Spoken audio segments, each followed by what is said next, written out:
The Northwest Passage and the Northern Sea Route, also known as the Northeast Passage, once believed to be economically infeasible because of the many foiled expeditions of past explorers. But because of climate change and advances in our understanding of the world, these passages that were once the pipe dreams of Arctic explorers are now becoming possible. They have changed how we think of the Arctic, its ecosystem, and its possible use as a shipping lane because of our changing world. This is the Northwest Passage in the Northern Sea Route. The first attempt at the Northwest Passage was made in 1497 by John Cabot under the British.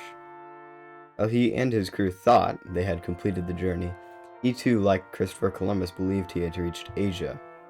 Little did he know he had only landed in Newfoundland. They were looking for a northwestern route because the overland trade routes to Asia were blocked by Ottoman conquests in the Middle East. During this time, the Mongols were crumbling, and the region in which Europe traded through was unstable.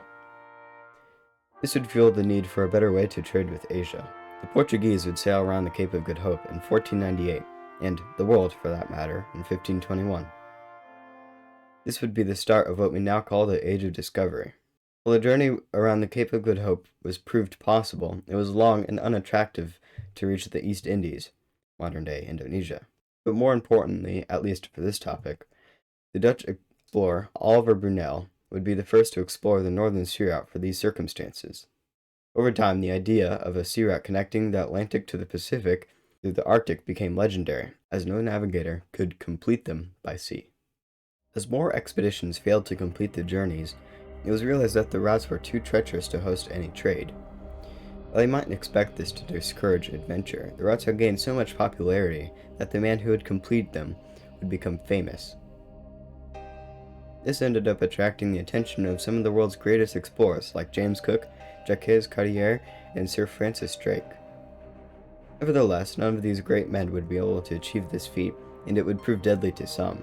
One particularly gruesome example was the Franklin expedition in 1845, where aboard the HMS Cerberus and HMS Terror, 128 men would slowly perish as the crew starved to death while their ship was trapped in ice. This would not be unique, however, as in 1611, Henry Hudson and 8 others were cast adrift in a rowboat by a rebellious crew. They would never be seen again. Countless others would lose their lives in similar ways. This trial and error would force change in how Arctic exploration was covered out. Instead of large crews and large ships, it became the opposite. The shallow waters of the Northwest Passage in particular would block some areas and add time to the voyage. Another big factor was the Industrial Revolution and climate change. The warming climate would contribute to sea ice levels decreasing. These factors led the once legendary routes to be navigated for the first time. In 1879, Adolf Erik Nordenskjöld would become the first to fully traverse the Northern Sea Route and the Vega, while the Northwest Passage would be slid over in 1854 by Sir Robert McClure on a rescue mission searching for the Franklin expedition. It would only be fully completed by sea by Roald Amundsen in 1906 with the Goa. Amundsen would later race to be the first one to the South Pole. These successes would not see much of them, as the Panama and Suez Canals would open in 1869 and 1914 respectively, rendering their original purpose useless for the time being. The same reasons the routes became possible also led to the downfall of their possible use as a shipping lane. As our understanding of the world continued to grow, experts realized that what the explorers hundreds of years ago hoped for was true. In 2017, a Russian oil tanker was able to travel the Northern Sea Route without an icebreaker.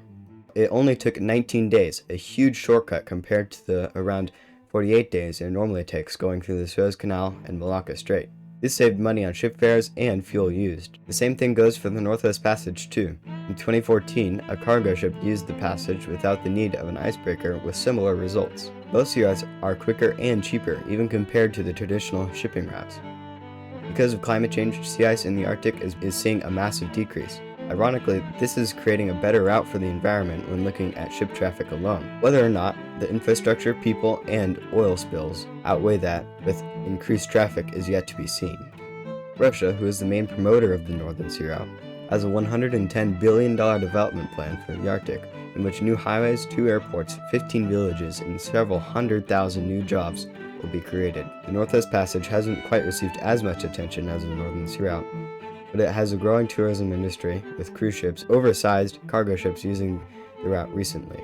The volume of cargo on the routes is still comparatively small to the current options, but it is increasing. Increased traffic could lead to the already fragile ecosystem being destroyed.